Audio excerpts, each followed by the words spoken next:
আসসালামু আলাইকুম গাইস, সবাই কেমন আছেন? তো আজ আমি যাচ্ছিলাম সলিয়াখার মার্কেটে।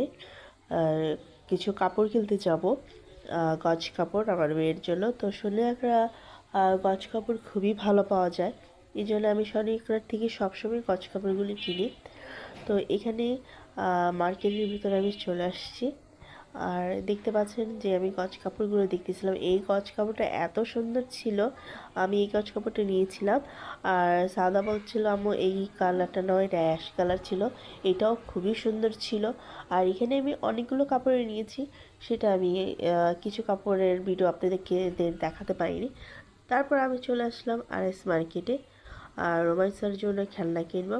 আরএস মার্কেটে অনেক সুন্দর সুন্দর খেলনা পাওয়া যায়, কিন্তু প্রাইসগুলো খুবই বেশি অন্যান্য মার্কেটের থেকে। আরএস মার্কেটের দামগুলো একটু বেশি নেয়। বেশি নেওয়ার কারণ হচ্ছে এখানের জিনিসগুলো খুবই ভালো। তারপর আমি চলে আসছিলাম লেসের দোকানে। এখানে আমি 3 রকমের লেস নিয়েছি। তারপর আমি চলে আসছি রোমাইসারদের বাসায়। তো রুমেশা এই যে খেলনাগুলো সব বের করেছিল, আর বলতেছিল যে আমাকে মোমো বানিয়ে দাও। ওর মা চাপটি বানাবে, তো আমাকে বললো যে আমি আজ চাপটি বানাবো, তো খেয়ে যাস। তো এখানে রুমাইসাই খেলতেছিল আর বলতেছিল আমাকে মোমো বানিয়ে দাও, মোমো বানিয়ে দাও। তো রামু আর ফ্রোজিং করে মোমো রাখিনি, আমি বানাতেও পারিনি। এখানে আমি চাপটি বানাচ্ছিলাম। গরুর মাংস, ঝুরা গরুর মাংস রান্না করেছিল আমার ছোটো বোন, তো এটা দিয়েই সবাই আমি খেয়ে নিয়েছিলাম।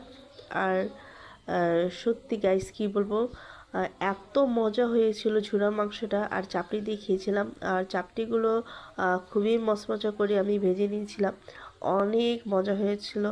তো আপনারা দেখতে পাচ্ছেন চাপটিগুলো আর কি, খুবই মজা হয়েছিল।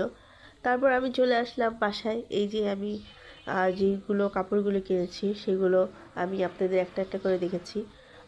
এখানে গোলাপি, তারপর উপরে যে আশকাল, এগুলো সাউদা নিয়েছিল। তো সবাই ভালো থাকবে, সুস্থ থাকবেন, আল্লাহ হাফেজ।